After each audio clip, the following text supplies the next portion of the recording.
जय माता दी दोस्तों, आपके अपने चैनल धर्म साधना में आपका बहुत बहुत स्वागत है। माँ भगवती दुर्गा की कृपा आप और आपके पूरे परिवार पर सदा सर्वदा बनी रहे। दोस्तों, भाद्रपद मास के शुक्ल पक्ष की तृतीया तिथि पर हरतालिका तीज का व्रत रखा जाता है। ये व्रत सौभाग्यवती स्त्रियां रखती हैं अखंड सौभाग्य की प्राप्ति के लिए और सुख समृद्धि के लिए। पति की आयु लंबी हो, पति और पत्नी के बीच में रिश्ते मधुर हों, इस कामना से ये व्रत रखा जाता है। इस व्रत को करने से अखंड सौभाग्य की, सुख समृद्धि की और संतान की प्राप्ति होती है। तो बहुत ही महत्वपूर्ण व्रत होता है ये सौभाग्यवती स्त्रियों के लिए। लेकिन इस व्रत को अगर चाहें तो कुंवारी कन्याएं भी कर सकती हैं, क्योंकि ये व्रत माता पार्वती ने किया था, अपनी शादी से पहले किया था, जब वो भगवान भोलेनाथ को अपने पति के स्वरूप में पाना चाहती थी। तो मन चाहा जीवन साथी की कामना से कुंवारी कन्याएं भी इस व्रत को कर सकती हैं।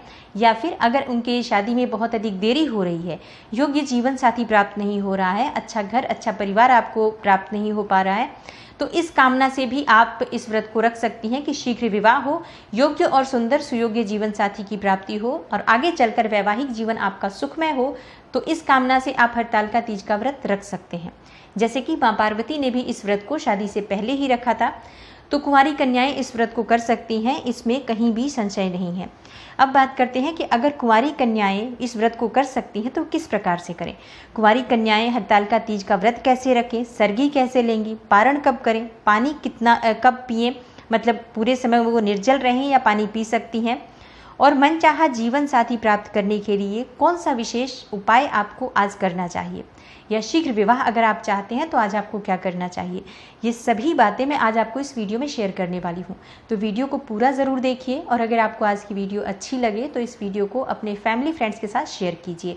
चैनल पर पहली बार आए हैं और अगर अभी तक आपने मेरे चैनल को सब्सक्राइब नहीं किया है तो चैनल को सब्सक्राइब करके बेल बटन को ज़रूर प्रेस कर लीजिए। इससे ये होगा कि इस तरह की सभी वीडियोज़ की नोटिफिकेशन आपको सही समय पर प्राप्त हो जाएगी। तो दोस्तों, बात करते हैं सबसे पहले कि अगर कुंवारी कन्याएं इस व्रत को करना चाहती हैं तो वो किस प्रकार से करें, और अगर नहीं करना चाहते हैं आप इस व्रत को तो सिर्फ आप आज के दिन, हरतालिका तीज के दिन शाम को जो पूजा की जाती है प्रदोष काल में माँ पार्वती और भोलेनाथ की, अगर वो आप करते हैं तो भी भगवान शिव और माता पार्वती की कृपा आपको प्राप्त होती है और आपकी कामना अवश्य पूर्ण होती है। तो बिना व्रत किए भी आप इन उपायों को कर सकते हैं, माँ पार्वती और भोलेनाथ की पूजा कर सकते हैं। लेकिन अगर आप व्रत रखना चाहते हैं तो किस प्रकार से व्रत रखें। हरतालिका तीज व्रत रखने की विधि देखिए बिल्कुल एक जैसी ही होती है, एक ही विधि है। इसी विधि द्वारा सभी व्रत रख सकते हैं जो भी इस व्रत को पालन करना चाहते हैं। तो निर्जल रहा जाता है ये व्रत, सूर्योदय से लेकर अगले दिन सूर्योदय तक निर्जल निराहार रहकर ये व्रत किया जाता है। अब अगर आप पूरे समय निर्जल नहीं रख पाते हैं तो आप फलाहार के द्वारा भी इस व्रत को रख सकते हैं, बिल्कुल अगर निर्जल नहीं रह पाते हैं तो। या फिर आप शाम के समय माँ पार्वती और भोलेनाथ की प्रदोषकालीन पूजा करने के बाद शाम को पानी पी सकते हैं। और अगर आप शाम को पानी नहीं पीना चाहते हैं, इतने समय आप आराम से रह पा रहे हैं, कोई प्रॉब्लम नहीं है आपको पानी के बिना, तो अर्धरात्रि में 12 बजे के बाद भी अगर आपको प्यास लगती है, आप 24 घंटे नहीं रह पाते हैं, तो आप पानी पी सकते हैं। देखिए, शारीरिक क्षमता अगर आपकी है 24 घंटा निर्जल रहने की, आप बिल्कुल निर्जल निराहार के साथ ये व्रत पालन कर सकते हैं तो ज़रूर कीजिए। नहीं तो अपनी सुविधा के अनुसार, अपनी शारीरिक क्षमता के अनुसार आप इस व्रत के नियम का पालन कीजिए। फलाहार द्वारा भी आप इस व्रत को रख सकते हैं। अगर आप बिल्कुल बीमार हैं, अस्वस्थ हैं और फिर भी आप व्रत पालन करना चाहते हैं तो फलाहार यानी जल, दूध इत्यादि लेकर इस व्रत को कर सकते हैं। और जितने समय आपसे निर्जल रहा जाए उतने समय निर्जल रहकर उसके बाद जब आपसे बिल्कुल न रहा जाए तो आप पानी पी सकते हैं।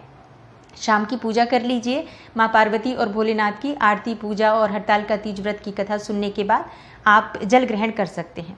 सिर्फ जल ग्रहण कीजिए, फलाहार भी करने की आवश्यकता नहीं है। अगर बहुत ज़रूरी ना हो तो फलाहार ना करें, सिर्फ जल पी लें और आप चाहें तो दूध, जूस इत्यादि ले सकते हैं, चाय पी सकते हैं। तो इस प्रकार से इस व्रत के नियम का पालन आप कर सकते हैं। अगला जो प्रश्न आता है कि 16 श्रृंगार करके इस व्रत का पूजन किया जाता है। हरतालिका तीज व्रत में सौभाग्यवती स्त्रियां 16 श्रृंगार करने के बाद ही पूजन करती हैं। तो कुंवारी कन्याएं किस प्रकार से करें। तो आप 16 श्रृंगार तो नहीं कर सकते हैं, ये कुछ श्रृंगार जो होते हैं वो विवाहित स्त्रियों के लिए ही होते हैं। तो ऐसे में आप 16 श्रृंगार ना करें। जो एक कुंवारी लड़की श्रृंगार कर सकती है उतना आप कर सकती हैं। जैसे कि आप साफ शुद्ध वस्त्र धारण कर सकते हैं, चाहे तो नए वस्त्र धारण कर सकते हैं, लाल या पीले रंग के वस्त्र धारण करें। जैसे कि शुभ वस्त्र धारण करके ही पूजा करनी चाहिए, तो आप लाल रंग, गुलाबी रंग या फिर पीले रंग के वस्त्र धारण करके शिव पार्वती की पूजा आराधना करें। प्रातःकाल ही जल्दी उठकर स्नान इत्यादि करने के बाद सुबह ही पूजा के साथ आप व्रत का संकल्प ले लीजिए। उसके बाद पूरे दिन आपको व्रत रहना है और शाम को फिर स्नान इत्यादि करके फिर भगवान शिव और माता पार्वती की पूजा विधि विधान से प्रदोष काल में की जाती है। और पूजा की विधि मैंने पहले से वीडियो दे रखी है, तो आप उस वीडियो को देख लीजिए, क्योंकि पूजा की विधि सबके लिए एक ही समान है। तो आप उस पूजा विधि के साथ ही आप पूजा कर सकते हैं। शाम को विशेष पूजा होती है। तो इस प्रकार से आप पूजा करें। श्रृंगार वो करें जो आप कर सकते हैं, जैसे कि कुंवारी कन्याएं मंगलसूत्र नहीं पहन सकती, सिंदूर धारण नहीं कर सकते हैं आप, बिछुआ या फिर कुछ चीज़ें हैं जो आप नहीं कर सकते हैं, तो इसकी जगह पर आप जैसे मस्तक पर आप तिलक लगा सकते हैं, लाल या पीला सिंदूर जो भी माता पार्वती को हम चढ़ाते हैं, क्योंकि इसमें सिंदूर माँ पार्वती को अर्पित किया जाता है। तो जब आप माँ पार्वती को सिंदूर अर्पित करें तो अपने मस्तक पर भी उस सिंदूर से आप तिलक ज़रूर लगा लीजिए। तो इस प्रकार से माता पार्वती और भोलेनाथ की पूजा आराधना कीजिए। अब बात करते हैं कि सरगी किस प्रकार से लें। अगर आप कुंवारी कन्या हैं तो सरगी किस प्रकार से लें। देखिए, सरगी अगर विवाहित स्त्रियां होती हैं तो सरगी या तो मायके से आती है या फिर ससुराल से आती है। जहाँ पर भी जैसे मायके में होती हैं तो ससुराल से आती है, और ससुराल में जब स्त्रियां होती हैं तो मायके से सरगी आती है और सुहाग का सामान आता है, उनके लिए वस्त्र इत्यादि सब चीज़ें आती हैं दूसरी जगह से। जैसे कि जहाँ पर वो हैं मायके में है तो ससुराल से, और ससुराल में है तो मायके से आती हैं।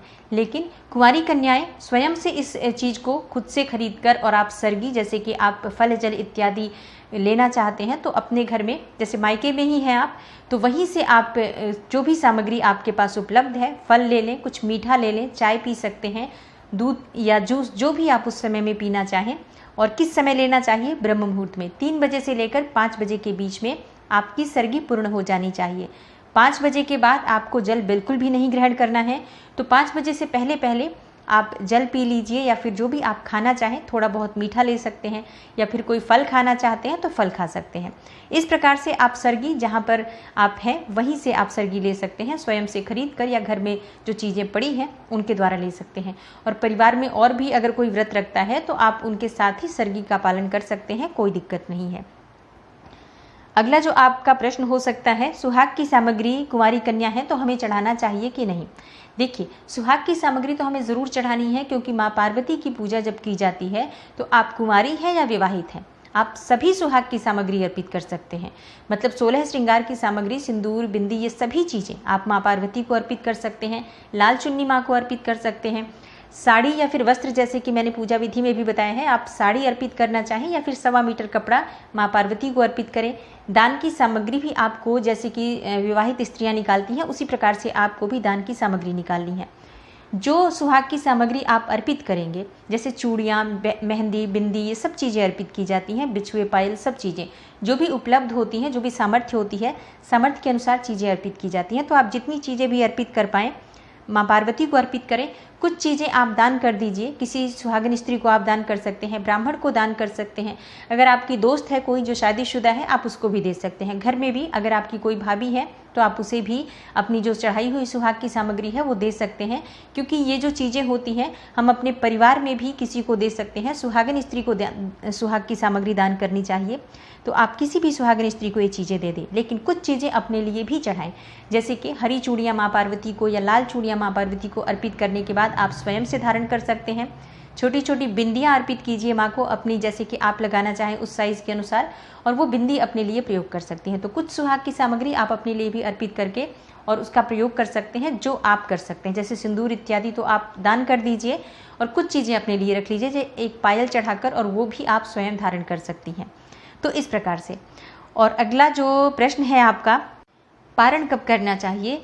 तो पारण आपको, जैसे कि सूर्योदय के बाद ही पारण किया जाता है। तो जैसे कि आप 9 सितंबर को व्रत रहेंगे, ब्रह्म मुहूर्त में प्रातःकाल जल्दी उठ जाएं, स्नान इत्यादि करने के बाद सुबह पूजा कर लीजिए शिव पार्वती की। जो हमने मंडप तैयार किया होता है वहाँ पर हमें फिर से पूजा करनी होती है धूप आरती करके, और उसके बाद सूर्योदय के बाद आप शुद्ध सात्विक भोजन बनाकर, और फिर से आप उसी समय सूर्योदय के बाद आप पारण कर सकते हैं। मनचाहा जीवन साथी पाने के लिए या फिर अगर विवाह में बहुत देरी हो रही है तो उसके लिए आज क्या उपाय करना चाहिए। देखिए, ये उपाय आप व्रत रखें तो भी कर सकते हैं, जो लोग व्रत नहीं रहते हैं वो भी अपनी कामना को पूर्ण करने के लिए कर सकते हैं। करना क्या है, आज शाम के समय प्रदोष काल में शिव पार्वती की पूजा आराधना कीजिए। शिव मंदिर जाकर शिव पार्वती के दर्शन कीजिए, उनकी पूजा कीजिए। और माँ पार्वती को आप आज के दिन साबुत हल्दी की 11 गांठें अर्पित कीजिए। लाल चुन्नी माँ को अर्पित कीजिए, लाल पुष्प माँ को अर्पित कीजिए। इसके साथ ही शिव मंदिर में 11 दिए माँ पार्वती को अर्पित करते हुए, और आपको ये 11 दिए चढ़ाने हैं, 11 दिए जलाने हैं, मतलब शुद्ध घी के 11 दिए प्रज्वलित करें। और इस तरह से आप पूजा करें तो शीघ्र ही आपकी मनचाही जो कामना है वो पूर्ण हो जाती है। शीघ्र विवाह चाहते हैं या फिर मनचाहा जीवन साथी प्राप्त करना चाहते हैं, इस उपाय को आज के दिन ज़रूर कीजिए। ये बहुत ही श्रेष्ठ उपाय है और शीघ्र ही आपकी कामना को पूर्ण करने वाला है। दोस्तों, उम्मीद करती हूँ आज की वीडियो से आपको लाभ अवश्य होगा। अगर आप मनचाहा जीवन साथी चाहते हैं तो इस उपाय को आप ज़रूर कीजिए और आज के दिन विधि विधान से शिव पार्वती की पूजा आराधना कीजिए। मेरी तरफ से आप सभी को हरतालिका तीज की बहुत बहुत शुभकामनाएं। माता पार्वती भोलेनाथ आपकी सभी कामनाओं को पूर्ण करें, ऐसी मैं आपके लिए मंगल कामना करती हूँ। तो वीडियो अगर आपको अच्छी लगी हो तो लाइक ज़रूर कीजिए, शेयर कीजिए फैमिली फ्रेंड्स के साथ। और चैनल पर पहली बार आए हैं, अगर अभी तक आपने मेरे चैनल को सब्सक्राइब नहीं किया है तो चैनल को सब्सक्राइब कर लीजिए, बेल बटन को प्रेस कर लीजिए। इससे ये होगा कि इस तरह की सभी वीडियोज़ की नोटिफिकेशन आपको सही समय पर प्राप्त हो जाएगी। मैं मिलती हूँ आपसे अगली वीडियो में, तब तक के लिए नमस्कार।